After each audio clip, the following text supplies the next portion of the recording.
नमस्कार, जोहार दोस्तों। आप देख रहे हैं फर्स्ट पीपल इंडिया और मैं हूं विजय उरांव। आज हम बात करने जा रहे हैं एक बेहद बुनियादी लेकिन गहराई से गलत समझे जाने वाले विषय पर, जो है आदिवासी, इंडिजिनस और ट्राइबल। इन तीनों शब्दों के बीच असली फर्क क्या है? आज हम इसी पर चर्चा करेंगे कि आदिवासी, इंडिजिनस और ट्राइबल, इन तीनों शब्द में असली फर्क क्या है।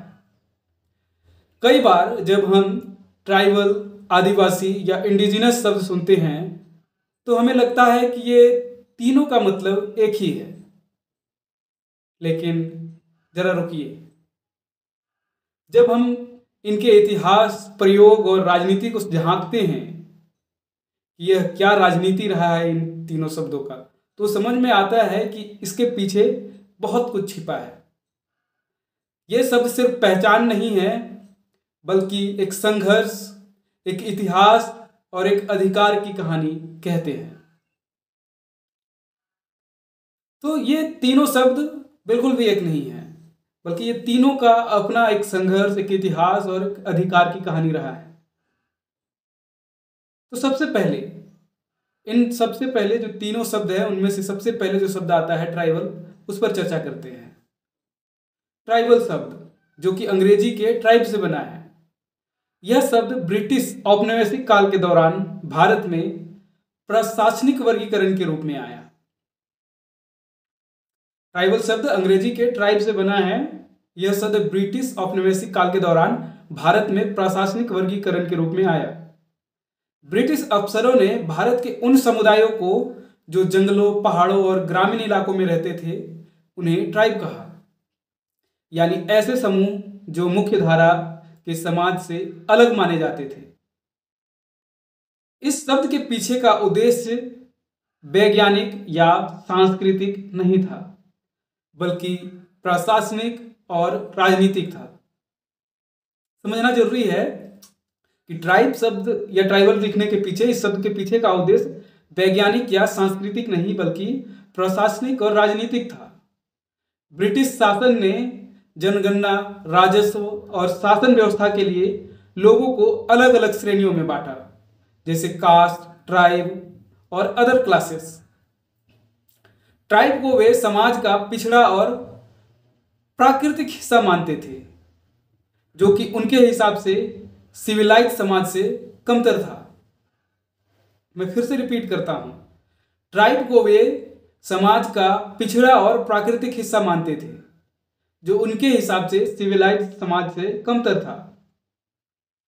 साल 2019 के एक की जनगणना की रिपोर्ट में तो कुछ ट्राइब्स को एनिमिस्टिक कहा गया, यानी वे जो किसी औपचारिक धर्म का पालन नहीं करते, यानी जिनका ईश्वर जंगलों, पत्थरों, नदियों और पहाड़ों में बसता था, उन्हें सभ्यता से बाहर बताया गया। इस तरह ट्राइबल शब्द के साथ ही एक छिपी हुई हीनता का जो भावना दिखता है, उसी भावना को जोड़ी गई है। तो ये ट्राइबल शब्द है, तो इसमें जो शब्द है, इसमें हीनता की भावना जोड़ी गई है या छिपाई गई है। लेकिन 1947 में आज़ादी के बाद जब भारत का संविधान बना, तो ट्राइबल शब्द को नया अर्थ मिला। संविधान की धारा 342 में भारत के कुछ समुदायों को शेड्यूल ट्राइब के रूप में सूचीबद्ध किया गया। यानी अब ये समुदाय कानूनी रूप से मान्यता प्राप्त हुए हैं। आजादी के बाद की बात कर रहे हैं कि संविधान की धारा 342 में भारत के कुछ समुदायों को शेड्यूल ट्राइब की श्रेणी में सूचीबद्ध किया गया। यानी अब ये समुदाय कानूनी रूप से मान्यता प्राप्त हुए। फिर भी ट्राइबल शब्द अपने औपनिवेशिक निशान से पूरी तरह से मुक्त नहीं हो पाया।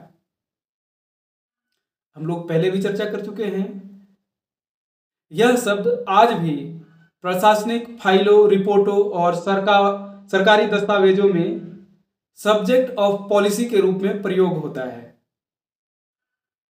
मानो यह कोई सामाजिक इकाई नहीं, बल्कि विकास परियोजना हो। अब आते हैं हम अपने दूसरे शब्द यानी कि आदिवासी शब्द पर। आदिवासी शब्द की जड़ें भारतीय भाषाओं में हैं। यह तो दो शब्दों से बना है, आदि यानी मूल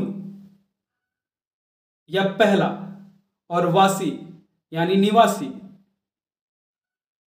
यानी कि आदिवासी का सीधा अर्थ हुआ इस भूमि का मूल निवासी। फिर से मैं रिपीट कर रहा हूं, आदिवासी का सीधा अर्थ हुआ इस भूमि का मूल निवासी, जो कि ट्राइबल से बेहद अलग है। यह शब्द औपनिवेशिक दौर में नहीं बल्कि औपनिवेशिक विरोध के दौर में पैदा हुआ। यह भी आप ध्यान रखिए कि जो आदिवासी शब्द है औपनिवेशिक दौर में नहीं बल्कि औपनिवेशिक विरोध के दौर में पैदा हुआ। जब अंग्रेजों के खिलाफ आंदोलन चल रहे थे तब आदिवासी समाज भी अपने अस्तित्व और अधिकार के लिए जागने लगा था।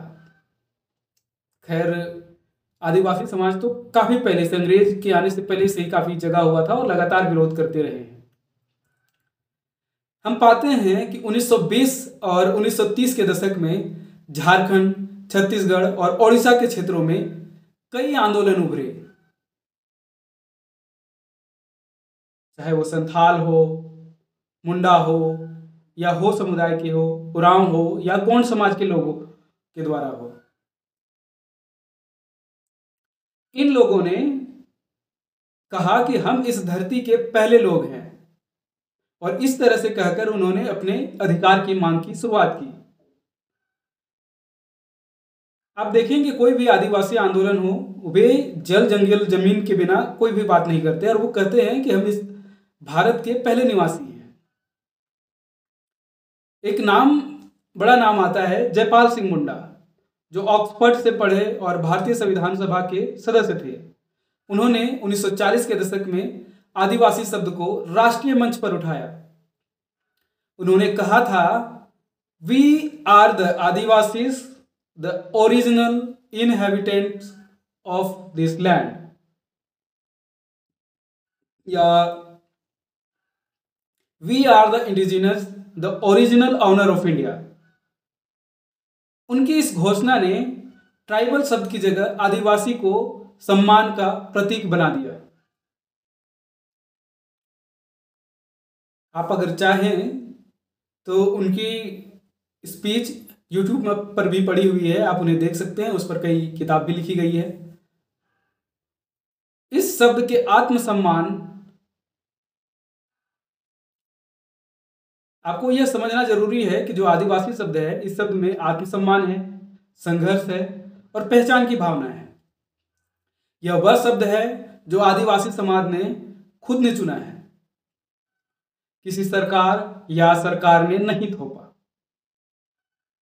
जैसा कि ट्राइबल के साथ हुआ है कि उसे प्रशासनिक और शासन के लिए शब्द गढ़ा गया था, लेकिन आदिवासी शब्द जो है उसे आदिवासी समाज ने खुद चुना है, किसी सरकार या शासक ने नहीं थोपा। अब तीसरी शब्द जो है इंडिजिनस। अब बात करते हैं इंडिजिनस शब्द की। इंडिजिनस एक अंतरराष्ट्रीय स्तर पर इस्तेमाल होता है। संयुक्त राष्ट्र यानी कि यूएन और विश्व संगठनों ने इंडिजिनस पीपल शब्द के जरिए दुनिया भर के मूल निवासियों को एक साझा पहचान दी है। आई रिपीट, संयुक्त राष्ट्र और विश्व संगठनों ने इंडिजिनियस पीपल शब्द के जरिए दुनिया भर के मूल निवासियों को एक साझा पहचान दी है। साल 2007 में यूएन ने एक ऐतिहासिक घोषणा की, वो भी यूएन ड्रीप के तहत। यूएन ड्रीप यानी कि United Nations declaration on the rights of indigenous people.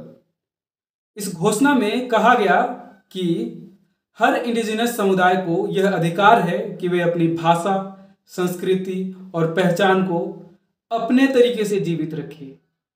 यह घोषणा याद रखें कि हर इंडिजिनस समुदाय को यह अधिकार है कि वे अपने भाषा, संस्कृति और परंपरा को अपने तरीके से जीवित रखें और किसी भी राज्य या सरकार को उन्हें एसिमिलेट या कन्वर्ट करने का अधिकार नहीं है। यानी सरकार के पास ये अधिकार नहीं है कि उन्हें किसी तरह से एसिमिलेट करे या कन्वर्ट करने की कोशिश करे। अगर हम इस नजरिए से देखें तो भारत के आदिवासी समुदाय भी स्पष्ट रूप से इंडिजिनस हैं। वे इस धरती के पहले लोग हैं, यानी कि फर्स्ट पीपल हैं, जिनका संबंध प्रकृति और भूगोल से हजारों साल पुराना है। लेकिन भारत सरकार ने अभी तक इंडिजिनस शब्द को औपचारिक रूप से स्वीकार नहीं किया है। हमने पहले भी जाना कि भारत ने अनुच्छेद 342 के तहत संविधान में अनुसूचित जनजाति को स्वीकार किया है, ना कि इंडिजिनस शब्द को। भारत का यह रुख रहा है कि हमारे देश के सभी नागरिक अपने अपने क्षेत्रों के मूल निवासी हैं। इसलिए सरकार केवल शेड्यूल ट्राइब या ट्राइबल शब्द का प्रयोग करती है, लेकिन इंडिजिनियस शब्द का नहीं। आप लोगों को समझने की जरूरत है कि सरकार इंडिजिनस शब्द का इसलिए प्रयोग नहीं करती है कि वे समझते हैं कि भारत के अलग अलग क्षेत्रों में वहां के सभी लोग मूल निवासी है, इसलिए भारत सरकार शेड्यूल ट्राइब या ट्राइबल शब्द का प्रयोग करती है, लेकिन इंडिजिनियस शब्द का नहीं। यह स्थिति कई बार अंतर्राष्ट्रीय स्तर पर भ्रम पैदा करती है, क्योंकि अगर भारत में इंडिजिनियस नहीं तो फिर कौन है? कई विद्वान जैसे गणेशा देवी, वेरियर एल्विन, रामचंद्र गुहा और कई अंतर्राष्ट्रीय शोधकर्ता मानते हैं कि भारत के आदिवासी समुदायों का इतिहास, उनकी संस्कृति और उनकी भूमि से जुड़ाव उन्हें स्पष्ट रूप से इंडिजिनस बनाता है। अब फिर से एक बार रिपीट में सुनिए कि कई विद्वान जैसे गणेशा देवी, वेरियर एल्विन, रामचंद्र गुहा और कई अंतर्राष्ट्रीय शोधकर्ता मानते हैं कि भारत के आदिवासी समुदायों का इतिहास, उनकी संस्कृति और उनकी भूमि से जो जुड़ाव है उन्हें स्पष्ट रूप से इंडिजिनस बनाता है। अब हम इन तीनों शब्दों की तुलना करते हैं। चलो तो एक बार फिर सरल तरीके से इन तीनों का जो अंतर है वो समझते हैं। सबसे पहला शब्द है ट्राइबल। यह औपनिवेशिक और प्रशासनिक शब्द है जो शासन ने पहचान के बजाय वर्गीकरण के लिए गढ़ा। आदिवासी, यह आत्मसम्मान, संस्कृति और पहचान का शब्द है जिसे आदिवासी समाज ने खुद चुना। अब तीसरा शब्द आता है इंडिजिनस। इंडिजिनस शब्द यह वैश्विक स्तर पर इस्तेमाल होने वाला शब्द है जो मूल निवासियों के अधिकारों और अस्तित्व की बात करता है। तो आप लोगों को समझ में आ गया कि ये तीनों अलग अलग शब्द हैं और इन तीनों में क्या अंतर है। चलिए अब आगे बात करते हैं कि ये तीनों शब्द एक दूसरे से कैसे जुड़े हैं, लेकिन उनके राजनीतिक अर्थ कैसे अलग हैं। ये तीनों शब्द एक दूसरे से जुड़े हुए भी हैं, लेकिन उनके राजनीतिक अर्थ बिल्कुल ही अलग है। जैसे ट्राइबल प्रशासन की भाषा है, आदिवासी आंदोलन की भाषा है और इंडिजिनस अंतर्राष्ट्रीय एकता की भाषा है। शब्दों की राजनीति, अब इस पर भी कई शब्दों की राजनीति होती है। इन शब्दों पर शब्द आपको याद रखना चाहिए कि शब्द सिर्फ एक शब्द नहीं होते, वे पहचान, सम्मान और अधिकार तय करते हैं। जब किसी समुदाय को ट्राइबल कहा जाता है तो उसे विकास योजनाओं का विषय बना दिया जाता है। जैसे किसी पुल को बनाया जाना, स्कूल को बनाया जाना, उसी तरह से जो ट्राइबल कहा जाता है तो उसे विकास योजनाओं का विषय बना दिया जाता है कि उन्हें डेवलप करना है। लेकिन जब उसे आदिवासी कहा जाता है तो वह अपने इतिहास और संस्कृति का दावा करता है, और जब उसे इंडिजिनियस कहा जाता है तो वह दुनिया के मूल निवासियों की वैश्विक आवाज का हिस्सा बन जाता है। हालांकि आदिवासी शब्द हिंदी में जो है वो इंडिजिनियस के समांतर माना जा सकता है। यही कारण है कि शब्दों की राजनीति आदिवासी अस्तित्व की जड़ से जुड़ी हुई है, चाहे वह ट्राइबल हो, आदिवासी हो या इंडिजिनस हो। एक सवाल हमारे लिए भी बनता है कई चीज़ें हैं, उनमें से एक सवाल हमारे लिए भी है, क्या हम ट्राइबल कहना चाहते हैं जो ब्रिटिश ने कहा था,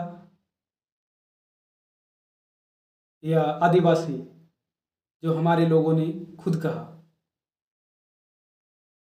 ये समझने की बात है कि क्या हम अपने आप को ट्राइबल कहना चाहते हैं जो ब्रिटिश ने कहा था, या आदिवासी जो हमारे लोगों ने खुद कहा।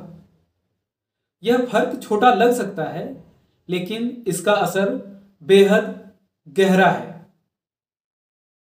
यह आपको समझने की जरूरत है। चलिए अब इस विषय के अंत की ओर बढ़ते हैं और इसे कंक्लूड करते हैं।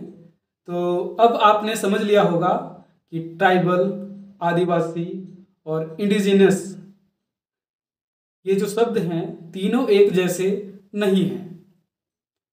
ट्राइबल सरकारी और औपचारिक या औपनिवेशिक शब्द है, वहीं आदिवासी आत्मसम्मान और भारतीय शब्द है। इंडिजिनियस वैश्विक अधिकारों का शब्द है। तीनों के बीच से झांकता है एक लंबा इतिहास, एक सांस्कृतिक संघर्ष और एक अस्तित्व की पुकार। अगले एपिसोड में हम बात करेंगे वनवासी शब्द की उत्पत्ति और राजनीति पर। कैसे यह शब्द आरएसएस की विचारधारा में आदिवासी पहचान को बदलने का औजार बना। देखते रहिए फर्स्ट पीपल इंडिया और विजिट कीजिए firstpeople.in, जहां हम अपने लोगों की कहानियां, उनकी भाषा और धर्म की सच्ची पहचान लेकर आते हैं। आप सभी को जोहार, धन्यवाद और जय हिंद।